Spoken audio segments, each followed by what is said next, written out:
Hello and welcome to my kitchen. So we haven't been here yet. We just moved into this house not that long ago, and this kitchen is definitely stuck in the 90s, but it's by far the nicest kitchen that I've ever owned or had. And so I want to redecorate, I want to give it my own flair, but in the meantime, I'm just going to leave it as is. The oak cabinets are definitely here to stay for a while, and I don't know if you can tell, but these countertops are a fabulous 90s forest green. So today let's talk about some witchcraft, and specifically let's talk about some atheist skeptical witchcraft void of supernatural things. We're going to be talking about hearth witchcraft or home witchcraft, which takes place anywhere in your home, and it usually incorporates spell work into mundane tasks. So for me, spell work is just mindfulness meditation, and it's what I do to appreciate the here and now. When I'm not at work or doing the other things out and about, I am at home, and so I spend the calmer, quieter parts of my day at home, and you can take these moments for granted if you don't stop to appreciate and enjoy them. And so I find that incorporating spell work into everyday tasks can make them a little bit more mindful, a little bit more meditative. It's important to live your life, I think, every moment, even the moments that seem dull or boring. And if we cast some spells in our everyday, then it can help us enjoy and appreciate those moments. Because your life isn't just happening in the exciting times. Your life is also happening, every day when you do dishes or when you fold laundry. And everybody that's, taking care of themselves or others has to, do these everyday things. So today I'm going to make a pie because I went apple picking. So I'm going to make a pie so we can eat those apples before they go rotten. And we're going to try to incorporate some spells into that pie. I've never actually done this before, so we're going to experiment together. But I'm guessing there's probably lots of different places that we can incorporate spell work into this pie. I think my water's boiling. So before we start, let's have some tea.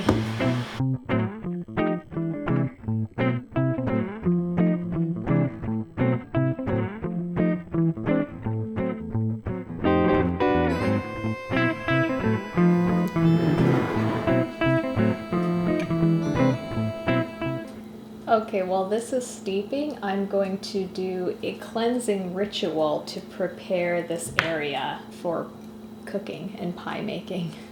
But before I do that, I need to preheat the oven.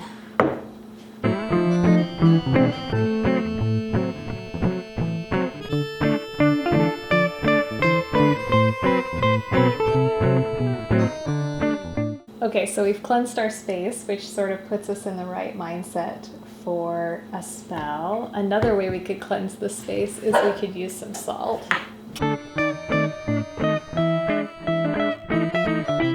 Okay, so once we have the salt out, we could write a rune into the salt, or we could write a sigil into the salt. So that could be a spell that you could do. We're going to keep that salt. We're not going to waste it. Once I've got my space witchy and cleansed, then we're ready to get a recipe out and we're ready to start baking. I really love things associated with the home. I grew up being interested in cooking. I'm not very good at cooking. I like my home being very, very quiet and peaceful. It's just my husband and I, and so it's very quiet a lot of the time. And I think when you're being mindful and maybe ritualistic about, let's say, preparing food, then it might make you stop and think about how you're preparing the food or what you're making. And I think that's really important because what you eat is really important. And so it's part of taking care of yourself. So being ritualistic about what you're putting in your body just seems to make a lot of sense to me. I feel that I'm procrastinating starting this pie. I'm a little nervous about this. Okay, but we can't put it off any longer. we're just gonna have to get to it. So let's get the recipe out. If you are very much a Hearth witch, you might have a book of shadows that is full of recipes, which maybe is something I might do. Maybe I'll put recipes in my book of shadows, but for now we'll do this recipe box that has cards in it. Okay, this is my mom's recipe for making pie crust, and we need to start out with 2 cups of flour.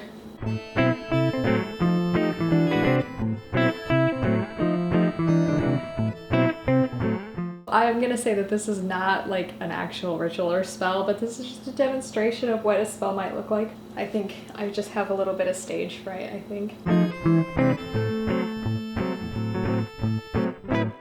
Maybe black was a bad choice for this video. I'm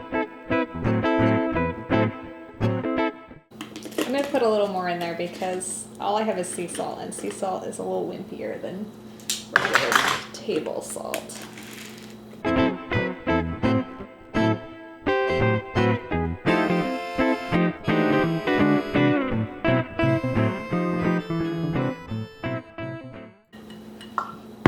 Okay, so I've got 2 cups of flour, a half a teaspoon of salt, and then it says save a third of the mixture, not a third of a cup. Oh.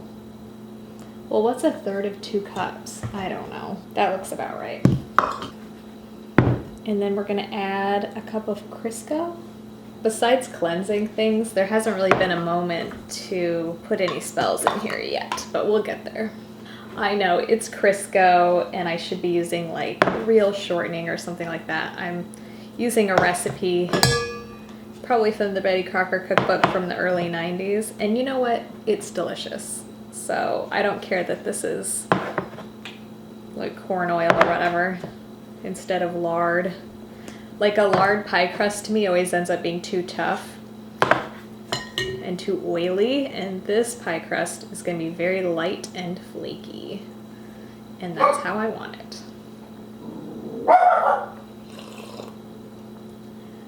If somebody like walks by the sidewalk, then the doggo has to tell them off.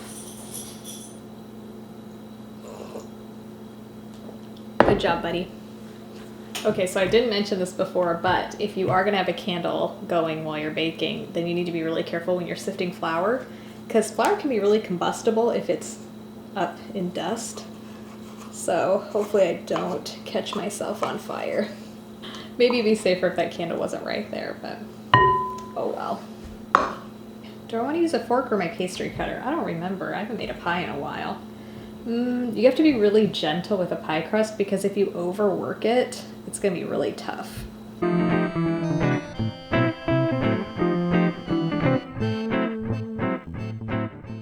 I already overworking this pie crust? I don't know. We shall see. When people talk a lot about self-care, they'll mention things like taking a bath or doing a face mask, but honestly, cooking for yourself is just as much self-care. You don't have to be like the transformed wife where you're basically a slave to your household. Like, you don't have to be that. Like, you're not admitting to being that when you want to just take care of your home because you're taking care of yourself. That's pretty feminist, right? Like, making yourself a priority. I have a really hard time with housework. Like, I find it soul-sucking. So if you can find a ritual in it, or if you can turn it into a form of self-care, then it makes it a lot more doable. And I feel so much better when my house is clean. When my house is dirty, it makes me really sad. It's like a weight on my shoulders. But I know, like, if you're unwell, like, keeping yourself fed and keeping your environment clean can be absolute drudgery and maybe, like, impossible. So, you know, you gotta just do what you can. If you can't make a pie crust from scratch, like, buy a frozen pie crust. If you can't put together a pie and bake it, buy a pie from the store. Okay, so now is the part where I put water into the part that I've held back to make a paste. And the colder the water, the better for this mixture. And I really love cold water. And it's something I think about when I'm meditating or when I need to be calm. I think about freezing cold water. So this kind of works into my ritual really well.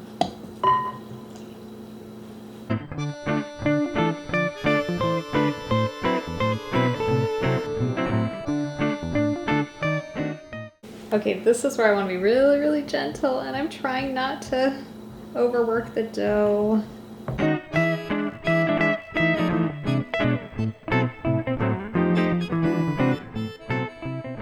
Now it's time for the rollout. Oh, except...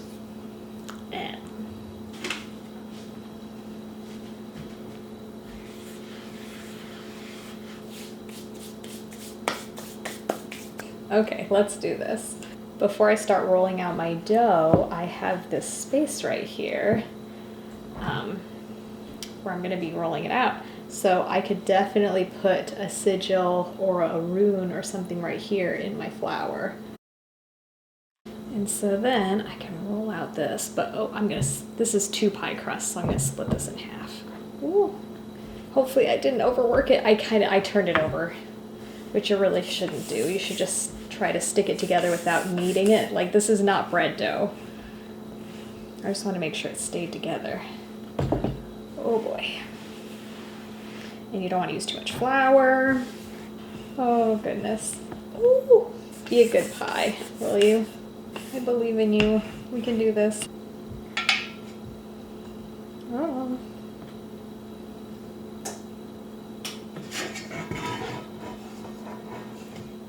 Oh, come on. Darn it. No one is impressed.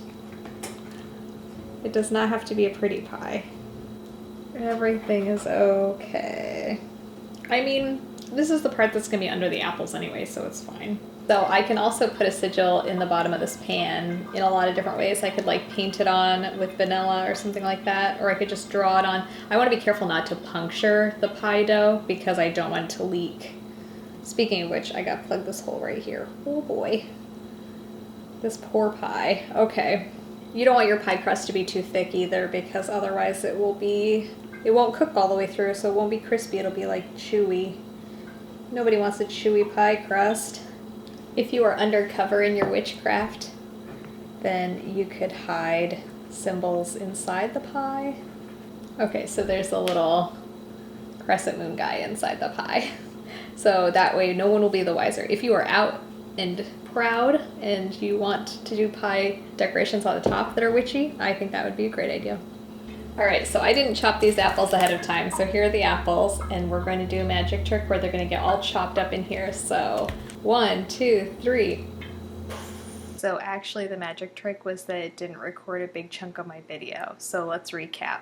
I chopped up the apples, and then I didn't know what to add to the apples because it wasn't on the card or anything. So I called my mom and put her on speakerphone. It was very sweet and wholesome, and she told me to add a cup of sugar and a teaspoon of cinnamon and a teaspoon of vanilla extract. And that's pretty much it. So you are all caught up. So back to the video. He is a dumpy boy. But that's totally okay. So yeah, obvious place for runes would be on the top.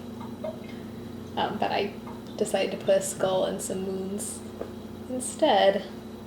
Here's my pie. So far, we'll see how it comes out and how it tastes. Hopefully good and not too tough. So yeah. Oh, Mom said put it on a cookie sheet.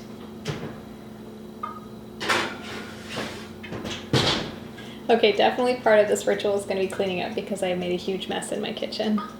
Mindfulness is being in the moment. And so when you turn an everyday activity like baking into a ritual, then it forces you to stop and use your senses to really be in the moment. So you want to smell the smells of vanilla and cinnamon and crisp apples. You want to hear the sounds of cutting the apples on the cutting board and rolling out the dough, and you want to see the visuals of like a lit candle and all the colors of fall. That way we aren't going through our lives in sort of a dull haze. You want to be living your life, because life is happening every second, and every second that goes by, like, you can't get it back. Like, once it's done, it's done. So you have to really like try to get the most out of even the mundane things, like something that you might consider the in-between activities. Because if things like cooking and tidying up and doing laundry, if those things are miserable, then you're going to spend too much of your time being miserable. So how can we make this a ritual? We cleanse the area before we started to make it a sacred space. You can use all sorts of sigils throughout the process. In the flour, even when I'm cleaning up here, I can still make more sigils.